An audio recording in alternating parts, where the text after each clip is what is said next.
Bismillahirrahmanirrahim.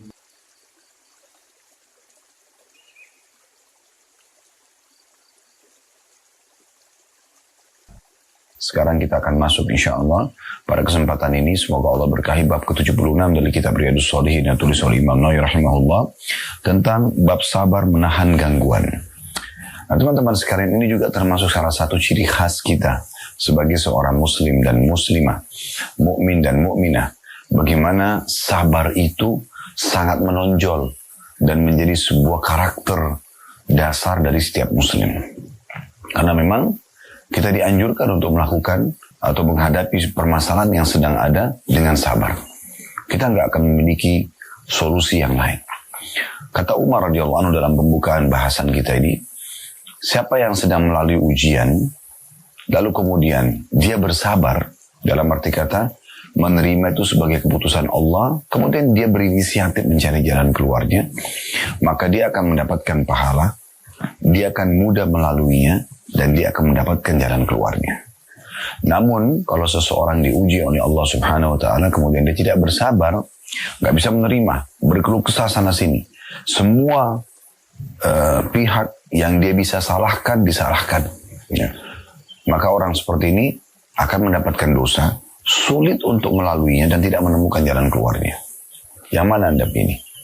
Toh juga ujian sedang datang. Misal contoh, Anda bangun tidur dalam kondisi sakit. Anda terima tidak terima, Anda sudah sakit. Anda keselio, Anda diganggu orang, terjebak di macet, atau apa saja. Semuanya sudah terjadi. Jadi pilihannya adalah sebagaimana kata Umar radhiyallahu anhu. Kalau Anda menerimanya, sambil Anda berikhtiar mencari jalan keluar, bangun tidur sakit, oh Allah lagi uji saya. Kemudian ikhtiar minum obat ke dokter misalnya, istirahat, ya. Maka selesai, Anda dapat pahala, Anda mudah melaluinya, dan juga Anda akan menemukan jalan keluarnya. Tapi kalau Anda sebaliknya tidak bisa menerima, berkeluh kesah, maka Anda akan berdosa. Karena seakan-akan memprotes keputusan Sang Pencipta Allah, Anda sulit melaluinya. Terus Anda berkeluh kesah sana sini, tapi Anda yang jadi sulit. Karena terbebani lagi dengan pikiran-pikiran, kenapa saya tertimpa ini? Bagaimana caranya supaya saya mendapatkan jalan keluarnya misalnya? Dia terbebani dan akhirnya sulit mendapatkan jalan keluarnya. Nah ini bab yang akan kita bahas teman-teman sekalian, sabar dalam menghadapi gangguan dan cobaan. Diangkat oleh Imam Nawawi rahimahullah mengangkat dalil pertama dalam bab ini adalah surah Al-Imran ayat 134. Ayat ini tentu tidak asing, sering kita bahas dan juga sudah dibahas di bab yang sebelumnya. Yaitu bunyinya wal 'afina 'anil nas wallahu yuhibbul muhsinin. Dan orang-orang yang suka memaafkan orang lain dan Allah mencintai orang-orang yang berbuat kebaikan. Bagaimana caranya memaafkan orang lain? Tentu hanya bisa bagi orang-orang yang sabar. Ini sudah kita singgung ya di bab 75 pada pertemuan yang lalu. Bagaimana beberapa hadis yang dibahas oleh Imam Nawawi rahimahullah, ya. Kalau saya ada 6 atau 7 hadis ya. Yang ini kalau saya tidak salah, sekitar begitu hadis yang kita bahas kemarin. Itu semuanya membahas tentang masalah bagaimana seseorang itu bisa legowo, memaafkan dan juga berpaling dari orang-orang bodoh. Ya sudah, jangan balas kebodohan dan kesalahan dengan kebodohan juga dan kesalahan, ya. Dan ayat ini menjelaskan kalau ada orang yang suka memaafkan orang lain karena sabarnya dia, maka dia termasuk orang-orang yang muhsinin, orang yang berbuat baik, dan Allah suka dengan orang yang berbuat baik itu. Kemudian dalam firman Allah Subhanahu wa Ta'ala yang lain disebutkan dalam surah Asy-Syura ayat 43 yang berbunyi walaman sabara wa ghafara inna dzalika lamin azmil umur. Dan barang siapa yang bersabar juga memaafkan, maka sungguhnya yang demikian itu termasuk perbuatan yang mulia. Di sini dijelaskan dan siapa yang bersabar, artinya ujian akan datang dalam kehidupan kita. Ada saja orang yang tidak menyukai kita. Teman-teman sekalian, walaupun Anda berusaha menjadi orang yang paling santun, paling dermawan, paling berakhlak, ya, tetap saja akan datang orang-orang yang tidak menyukai Anda. Tidak akan mungkin orang semua mengacungkan jempol buat Anda. Pasti akan ada orang yang memberikan jempol bawah, bukan ke atas tapi ke bawah.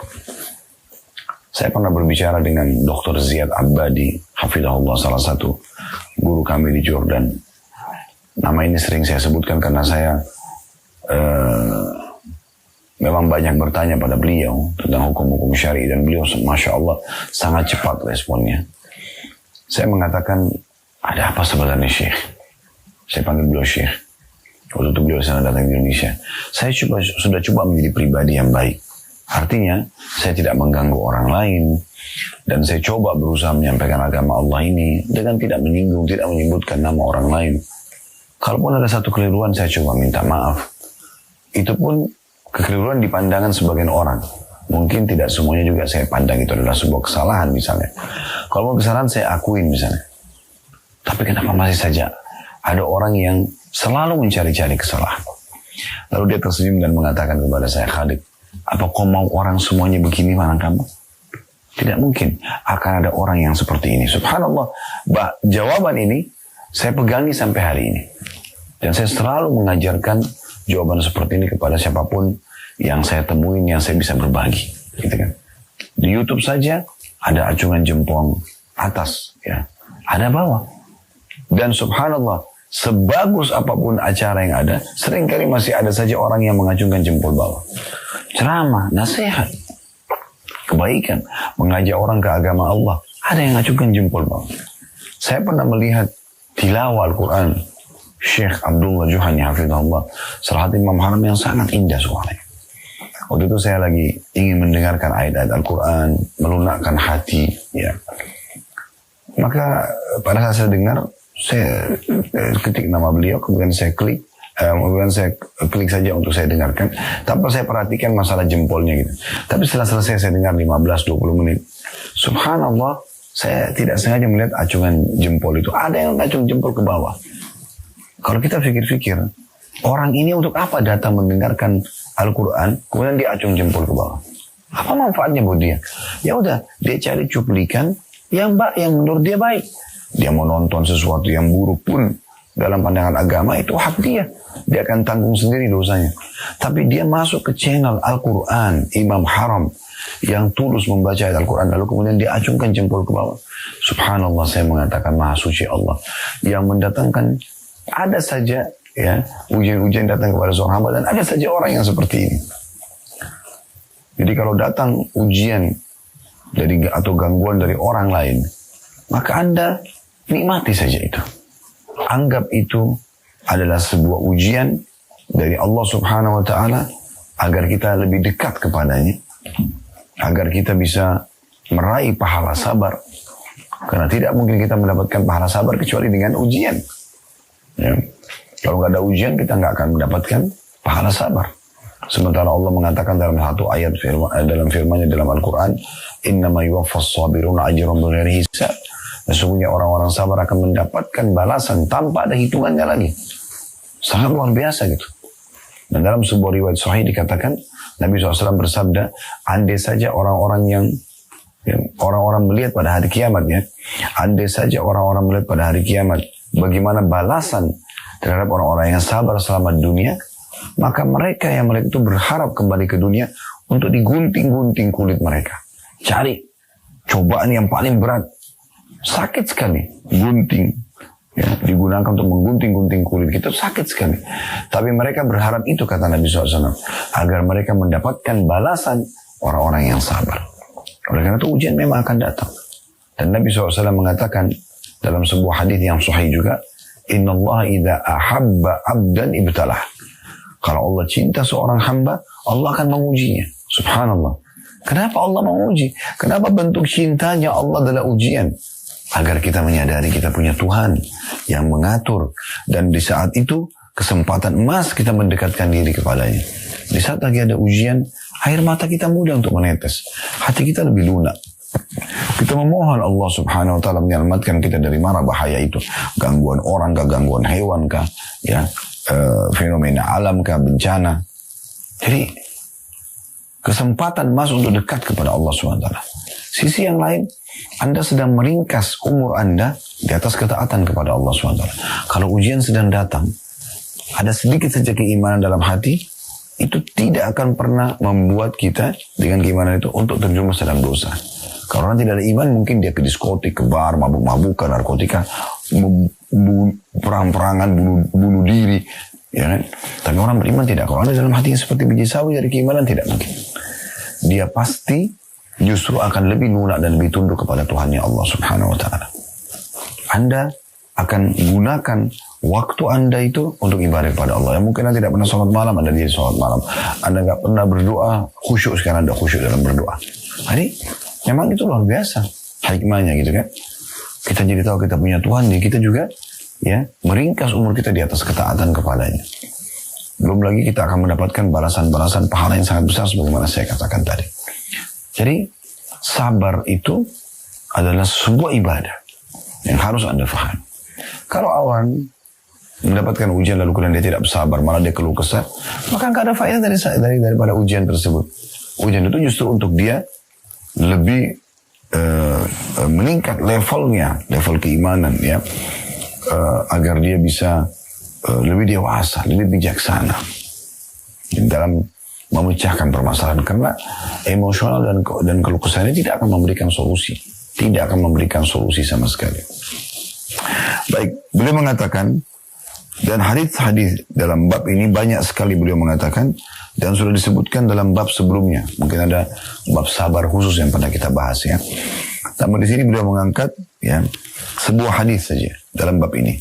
Hadis ini adalah nomor 653 dari awal belajar berbunyi dari Abu Hurairah radhiyallahu anhu, anna rajulan qala ya Rasulullah, inna li qarabatan asiluhum wa yaqta'uni wa uhsinu ilayhim wa yusi'una ilayya wa ahlumu anhum wa yajhaluna alayya.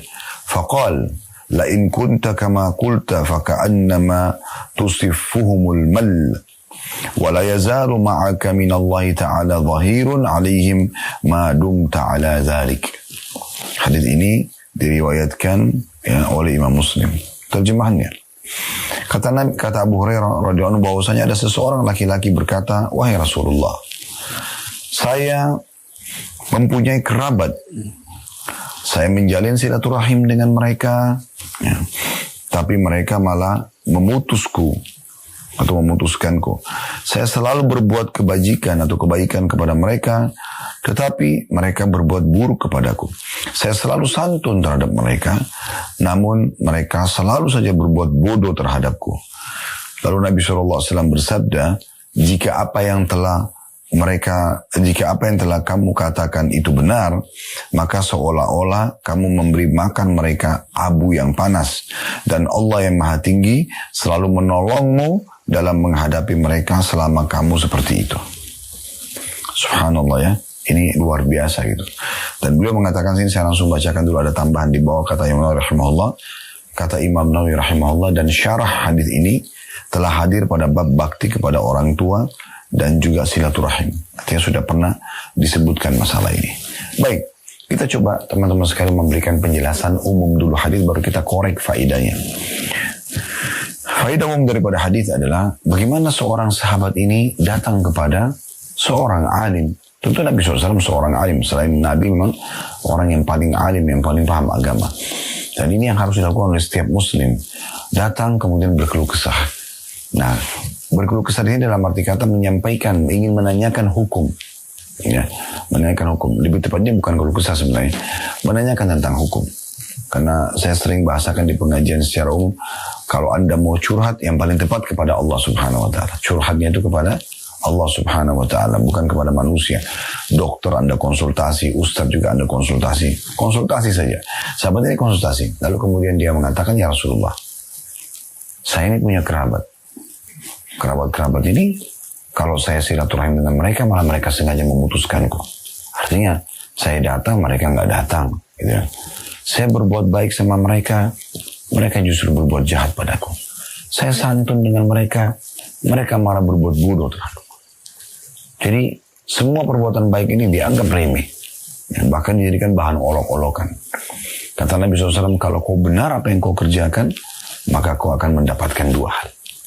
Yang pertama adalah kamu seakan-akan sedang memasukkan ke dalam mulut mereka abu panas.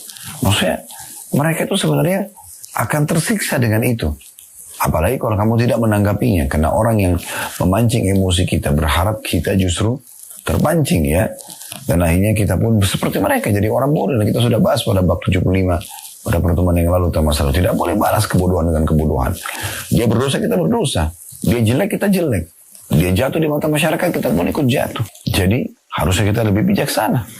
Jangan sampai terpengaruh, terbawa arus dengan apa yang mereka lakukan itu. Nah, yang kedua yang kamu dapatkan kata Nabi SAW adalah kamu akan terus diberikan oleh Allah SWT pertolongan selama kamu dalam keadaan itu.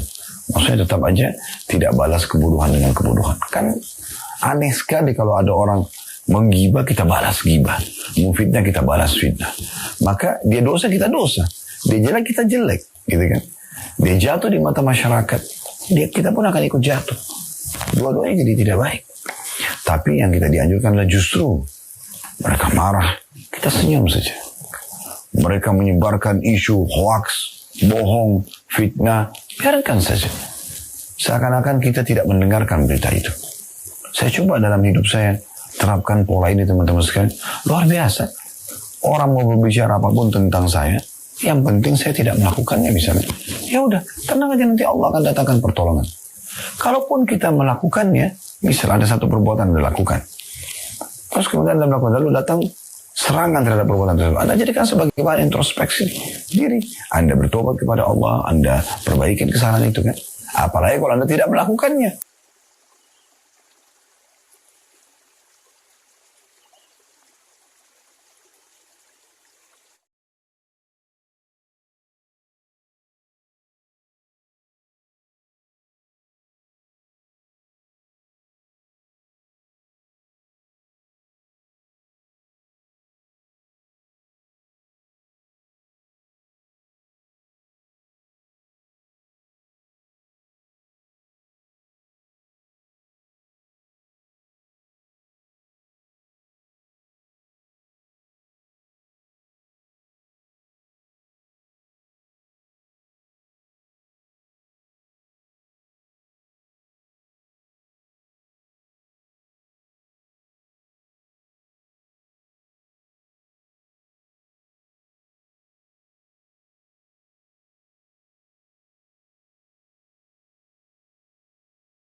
Maka orang-orang seperti ini, itu dia akan terkalahkan dengan perbuatannya.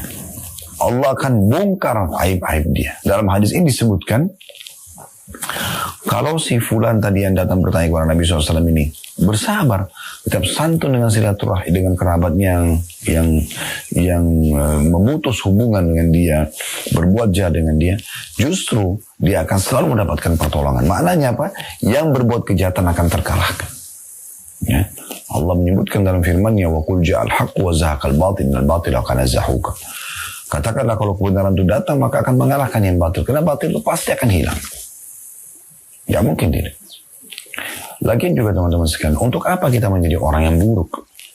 Saya masih kadang-kadang bingung melihat ada orang yang mau menjerumuskan dia menjadi orang yang buruk. Dia suka gosipin orang, suka pukul orang, suka menipu orang, suka menyerang orang. Untuk apa? Manfaatnya buat dia apa? Kenapa nggak enak-enak aja? Makan, tidur, jadi orang baik saja. Senyum, karena enak. Dia bahagia, orang sekitarnya juga menyukainya, Allah pun menyukainya. Di dunia dia bahagia, di akhirat dia bahagia. Daripada Anda bangun tidur, cuma tahu emosional, cari kesalahan orang, bagaimana menipu orang. Ini semua bagaimana menjatuhkan orang lain, karena dianggap saingannya. Maka Anda hidup tidak tenang. Anda sendiri tidak bahagia, orang lain tidak menyukai Anda, Allah pun tidak menyukai Anda. Malah bisa berdosa. Nah ini poin yang harus digarisbawahi, ini faedah daripada hadisnya. Karena di bab ini hanya ada sebuah hadis saja, kita akan coba lebih panjang lebar menjelaskan tentang masalah sabar itu sendiri. Baik, teman-teman sekalian, kalau seandainya sedang ada musibah yang datang, cobaan yang datang, maka kita jadikan poin pertama. Ini kiat-kiat untuk menghadapi permasalahan. Poin pertama, introspeksi diri, muhasabah. Bukan sibuk menyalah-nyalahkan orang. Walaupun saya benar Ustaz, walaupun Anda benar. Tahulah introspeksi diri. Sebagian salaf, ya ulama-ulama dulu, dari sahabat, dari tabi'in, yang memang mereka memahami agama ini dengan benar, sesuai dengan wahyunya, Al-Quran dan Sunnah, ya panduan dari wahyu.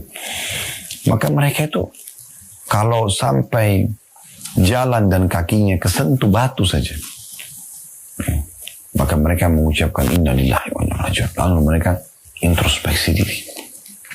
Ada di antara mereka yang kalau kecium bau busuk saja, dia lewat di sebuah tempat, mungkin di situ ada sampah, tapi cium bau busuk, mereka langsung introspeksi diri. Ada apa ini?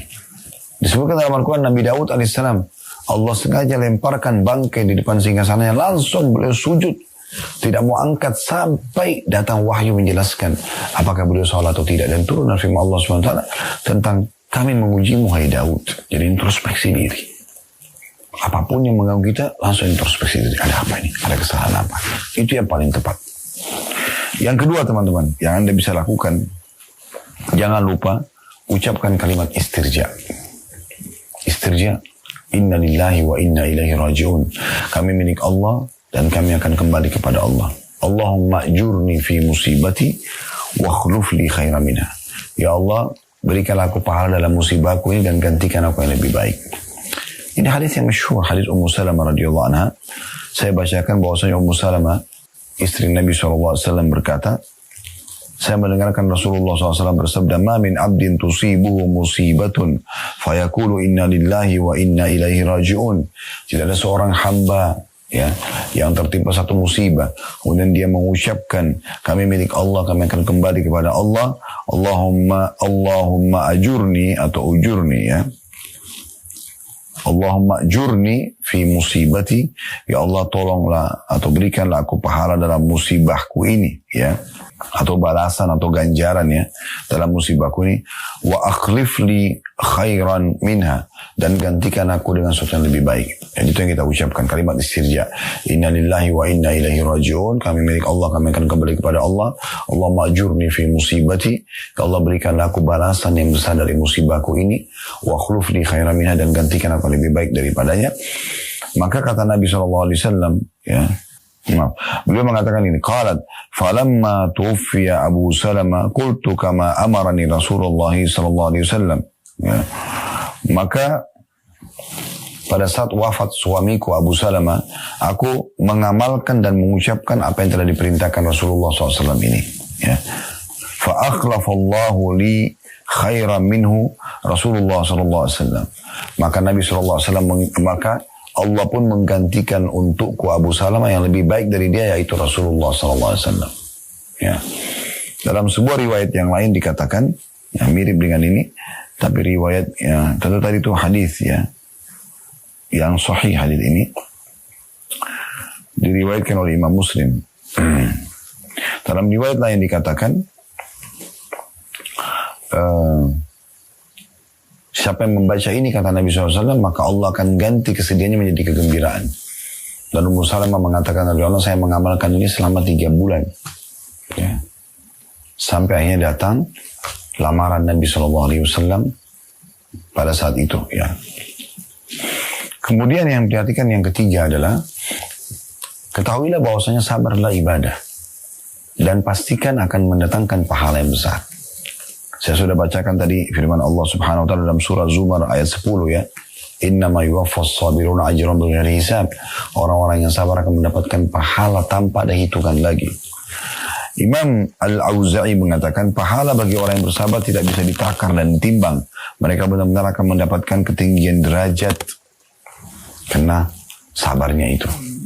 As-Su'di juga berkata rahimahullah, balasan orang yang bersabar adalah surga. Langsung balasan yang paling tertinggi. Yang keempat, teman-teman sekalian, semua musibah itu yang beratnya cuma di awal. Kalau Anda bisa sabar di awal, maka Anda bisa sabar setelahnya. Ya, oleh karena itu sabar saja. Memang berat ya, di awal, tapi kalau Anda sudah lewatin masa-masa itu, dengan Anda bersabar, Anda terima sebagai keputusan Allah. Kayak tadi bangun tidur sakit misalnya, terima sebagai keputusan Allah. Diganggu orang, terima sebagai keputusan Allah. Kalau Anda mulai ikhtiar mencari jalan keluar, maka setelahnya akan jadi ringan. Sesuai dengan sabda Nabi SAW, innamas sabru inda sadmatil ula. Sesungguhnya sabar itu ya, dimulai ketika awal ditimpa musibah. Disitulah puncak pahalanya. Disitulah puncak pahalanya. Ya. Kemudian yang kelima, teman-teman sekalian, hadapi musibah itu dengan sabar. Maksudnya, coba cari tahu keutamaan sabar. Di antaranya kita sebutkan, tentu masih banyak yang lainnya. Sebagai contoh misalnya, kata Ali radhiyallahu anhu, as-sabru minal imani bimanzilati ar-ra's minal jasad, wala imana liman la sabra lahu. Sabar dan iman adalah bagian kepala. Sabar itu dari keimanan, posisinya dalam keimanan seorang mukmin ya, tolak ukurnya. Sabar itu kedudukannya dalam iman itu sama dengan kedudukan kepala dari jasad. Dan tidak ada keimanan bagi orang yang tidak sabar. Anda bisa bayangkan kalau manusia tidak ada kepalanya, mati. Ya. Artinya kalau tanpa sabar tidak bisa hidup. Maka coba cari tahu tentang keutamaan-keutamaannya. Banyak sekali hadis menyebutkan masalah sebagaimana jadi sudah kita singgung juga ya. Kemudian selanjutnya teman-teman sekalian, yang keenam adalah ketahuilah di setiap ujian akan ada akhirnya. Asal Anda bersabar. Firman Allah SWT yang masyhur, fa inna ma'al usri yusra. Allah ulangi lagi, inna ma'al usri yusra. Dalam ayat yang masyhur ya. Sesungguhnya sesudah kesulitan akan ada kemudahan. Lalu Allah ulangi lagi. Dan pastikan, inna itu harfut ta'kid. Inna ma'al usri yusra. Pasti di setiap kesulitan akan ada kemudahan. Bukankah Anda selama ini sudah melalui banyak sekali ujian? Dan bukankah Anda sudah keluar dari permasalahan itu sekarang? Walaupun akan ada ujian-ujian lagi ke depannya. Iya pasti. Allah memberikan jalan keluar. Tapi beruntunglah orang yang keluar sudah mengambil pelajaran. Mendapatkan maksimal pahala. Kalau Anda ikut dalam satu pelatihan di sebuah camp misalnya. Pasti Anda tidak langsung spontanitas ya. Betah di tempat pelatihan itu. Bahkan kadang-kadang walaupun hotel bintang 5. Programnya padat. Kalau Anda sabar laluin. Dari pagi sampai malam pelatihannya. Di luar kota misalnya. Sampai Anda selesai 3 hari, 5 hari pelatihan. Nanti Anda akan rasakan ya, kenikmatannya. Subhanallah, saya pada tahun lalu haji, semoga Allah SWT terima dan kabulkan dan memudahkan juga bagi teman-teman yang belum haji untuk bisa haji. Kami pada saat masuk di kemah, mulai tanggal 8 Zulhijjah, hari Tarwiyah, tanggal 9 di Arafah, tanggal 10, 11, 12, 13 di Mina, tinggal di kemah, tempat tidurnya bersebelah-sebelahan. AC kadang-kadang panas, ya, kadang-kadang kedinginan, ya, walaupun di situ musim panas ya, tapi AC di kemah. Kita sedang bersebelahan dengan jemaah yang lain. Ada yang suka dingin, ada yang tidak suka dingin. Ya, pada saat yang tidak suka dingin mematikan AC, yang suka dingin kepanasan. Kadang-kadang juga ada orang yang suka dingin membiarkan AC menyala, yang tidak suka dingin kedinginan, kesian. Ya, makan bersebelahan. Ya, karena ada orang tidur lalai, mungkin dia ngorok, maaf, mungkin dia ngigau, maaf, mungkin dia keluarkan angin bersama-sama dengan orang semua. Ya, tetapi pada saat kami sudah selesai meninggalkan kemah ini dan kami masuk ke hotel bintang 5, pada saat itu semua masing-masing sudah di kamarnya, udah nggak bersebelah-sebelah lagi. Justru yang dirindukan oleh semua jemaah yang membahasakan ke kami pada saat suasana di kemah itu. Subhanallah, ya. Yang kita anggap tadinya ujian, ya, dalam arti kata, aduh gimana ya, pakaian yang kita bawa juga pas-pasan, kamar mandinya masih antri, dan segala macam. Sekarang kita sudah di kamar sendiri, justru itu yang dikenang. Justru itu yang paling berharga pada saat sedang kita lalui. Nah itu luar biasa.